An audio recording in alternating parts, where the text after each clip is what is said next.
Dark academia as a genre is changing, and I, for one, think that's very exciting. I personally enjoy change. I like when things evolve, I like when things grow, I like when experiments are done and boundaries are pushed. And what's interesting about all of this with regards to dark academia is that while you can trace the genre all the way back to something like Frankenstein, as it exists today, dark academia is a relatively young and fresh genre of fiction, if you can even call it a genre at all. But I think you can, and that's because right from when the genre exploded into life with Donna Tartt's The Secret History, dark academia has had a formula. There has been a roteness to it. There are specific tropes, character archetypes, settings and aesthetics and events and story beats that you expect to see when you read a dark academia novel. In fact, the genre has become so rote and so predictable that one of my favorite novels in the whole world, If We Were Villains by M.L. Rio, is often criticized by readers for being too similar to Donna Tartt's The Secret History. And while I absolutely see their point, I do still prefer this book to that one. When you pick up a dark academia book, there are certain things that you expect to see within those pages, even if it's something as surreal as Mona Awad's Bunny. The genre has developed a checklist of things that we expect to see as readers. But I think that over the past 2 or 3 years, that checklist has slowly been torn up and thrown away. And I first noticed this when I read The Cloisters by Katie Hayes, a dark academia novel that has stuck with me in a big way, although I can never really put my finger on why. What's unique about The Cloisters is the fact that, unlike so much dark academia, it is not set in a school. That's the first big trope. Whether dark academia is set in our world or some magical urban fantasy world, you still usually need a school setting. You can have something like The Secret History, which is entirely grounded in realism, or something like The Ninth House by Leigh Bardugo, which features magic and demons. Either way, the setting is a school or a university. In The Cloisters, it's a museum. Not just a museum, but one that sits in the heart of one of the largest and most famous cities in the entire world. Because that's another thing about dark academia, is usually it's set in a kind of rural setting. An Ivy League school, a big manor house, an old historical building that's been turned into a university or a private school, a place that is surrounded by rolling hills and autumn leaves. Usually the setting is isolated and surrounded by natural beauty. And that's why dark academia shares a kinship with the Gothic, and one of the reasons I love it so much as a genre. But The Cloisters is set in a museum. Our protagonist is an adult, not a university student or a school kid. And that museum is the Met in New York City. So it's immediately keeping itself firmly locked into the concept of dark academia because it's an academic setting and it is a dark, very intriguing, very mysterious story. But it allows itself to just throw out the things that you expect and reframe its narrative, its settings, its characters. It's upending the genre while remaining true to it. And I think the genre has only continued to push itself into new territory since this book came out. And it just so happens that I have just finished reading 2 brand new dark academia novels. Both wonderful examples of how the genre is changing and pushing its own boundaries. Now, I've already done a dedicated video review of Katabasis by R.F. Kuang, so why don't we begin with this?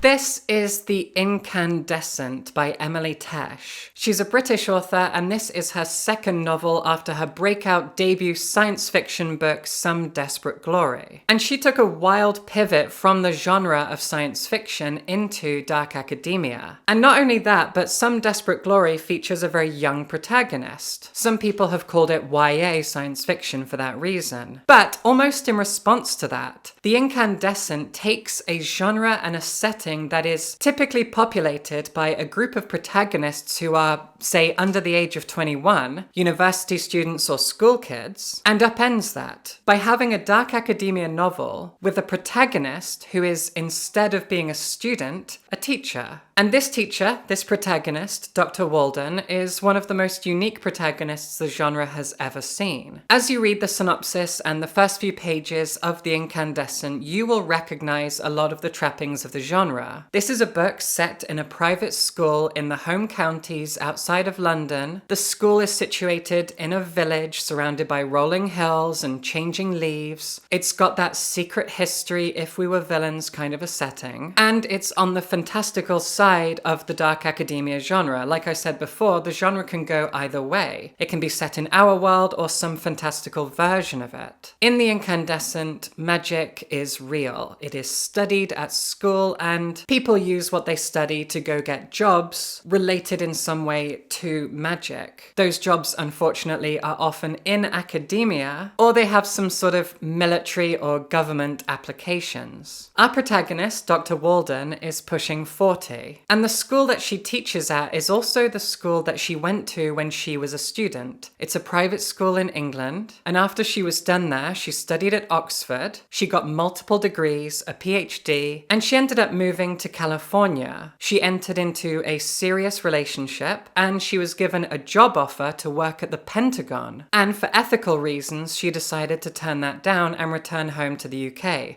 breaking up with her girlfriend as she went. And for the past few years, she has enjoyed a senior leadership role in a prestigious private school in England, teaching magic to sixth formers and organising the school curriculum and making sure that the school has these magic barriers set up, etc., etc. The reason the magic barriers are important is because the magic in this world mostly revolves around summoning demons. You can summon really low-level imps, and you can have those imps possess bits of technology in order to make the tech do magical things, but you can also summon enormous high-level demons that are incredibly dangerous and threatening, hence the military applications. And she is teaching things like incantation and conjuration to 17, 18-year-olds. It's a dangerous job, but she's very, very good at it. And I have to say, I bring up a lot on this channel the fact that I used to be a teacher and I hated it. And I bounced off this book at first after reading just a few dozen pages because Emily Tesh so accurately, too accurately, at least for my tastes, describes the stresses of being a teacher in an English secondary school. Even though this is a private school and even though it's all about magic, she still uses so much of the language that teachers use. Every job has jargon. My partner comes home and starts talking about acronyms and phrases that I don't know because I don't have that job. We all do it. And teaching has a lot of these. I still remember most of them. And they're all in here. She is repeatedly talking about all of these details of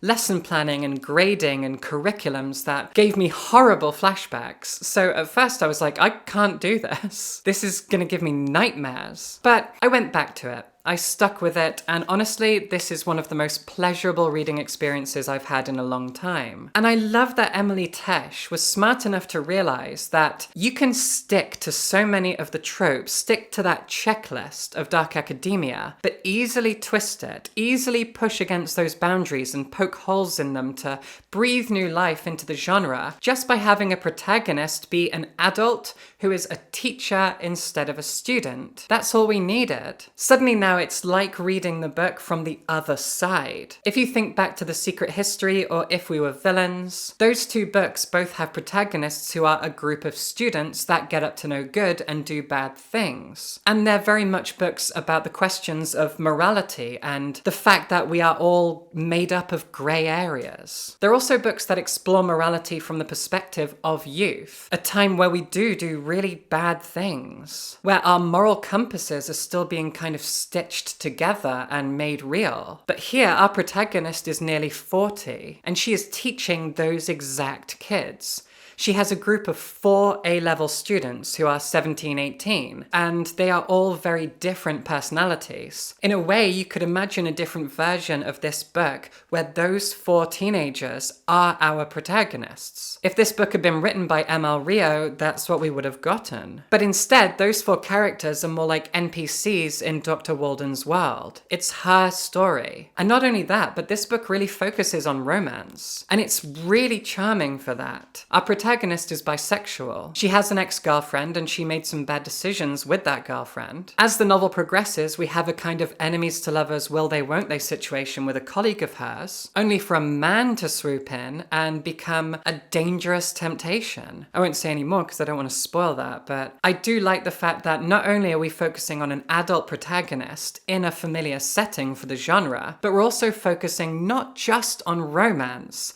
but a romance where the protagonists are all over the age of 35. And while the genre isn't often called YA, it is young adults who get the spotlight, and instead here we have grown-ups with their own baggage. And that baggage means that these characters have so much more depth, so much more personal history, and also each of them has mysteries for the others to explore and unpack and deal with. And just adding to that is the fact that the magic system with the demons and the summoning, it is really fun. It's not just flavor, it's part of the plot. It is stitched into the world and the story that we are told. It's amazing stuff. The genre is pushing itself in new directions, and you can make those changes, push those boundaries with simple shifts, like having an adult protagonist who would in any other novel be a background character. It's really clever.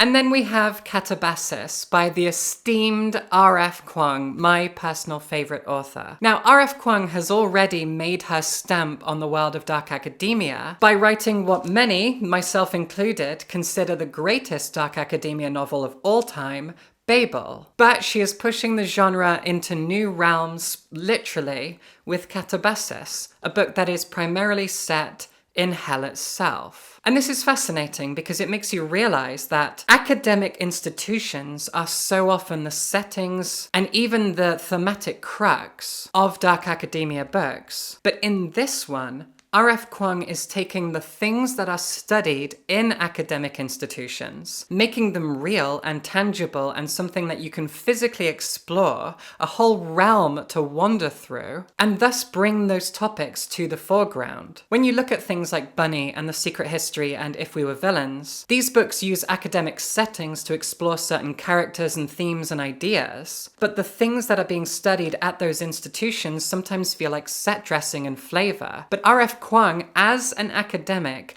with a lot to criticize the academic world for, doesn't shy away from the power of these institutions, the corruption of these institutions, the bias within these institutions, and what might be done about it. That was what Babel was about. Babel is a novel about academia's links to colonialism, the damage of Western colonialism and how it is expressed through academia and upheld through academia, through the prestige of places like Cambridge, Oxford, Harvard, and Yale. And the fact that these institutions not only uphold colonialist ideas, but also a class system within their own nations. Babel has a lot to say. And I think, in many ways, it pushed the genre just by itself. But now we've got Katabasis. And this book is doing something else entirely. By being set in a world where hell is real and anyone who has ever written about hell actually went there. That includes Dante Alighieri, T.S. Eliot, and even Orpheus and Eurydice. Orpheus really existed and he really went to hell. Dante went to hell and so did T.S. Eliot. And what they wrote is studied in this book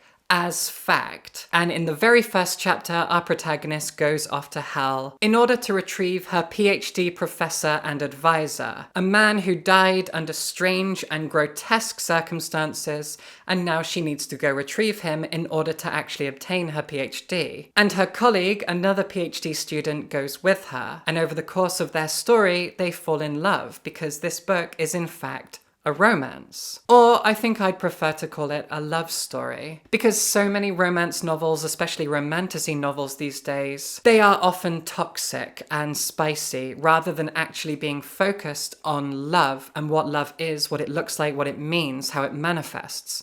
This is less a romance and more of a love story, and as a romantic, I really appreciate that. And when it comes to the academic setting, the book takes us through hell. It is not a dark academia in that traditional sense, although we probably spend nearly half the book flashing back to Cambridge, where our protagonists were studying, and learning more about their characters, their relationships, their histories. And we do walk around Cambridge, both the university campus and the town. And I used to live in Cambridge, so it was really nice to read that in the book. So here, R.F. Kuang is both utilizing and upending the tropes and ideas and trappings of the dark academia genre in order to tell a love story. In order to tell a story that actually explores academia, its purpose, its effects on students, the way it can destroy lives as well as create them, the way that academia can be used as an opportunity to do something like actually send yourself to hell to have an adventure. She uses dark academia to tell a beautiful, beautiful love story. And she uses it to explore her own academic interests.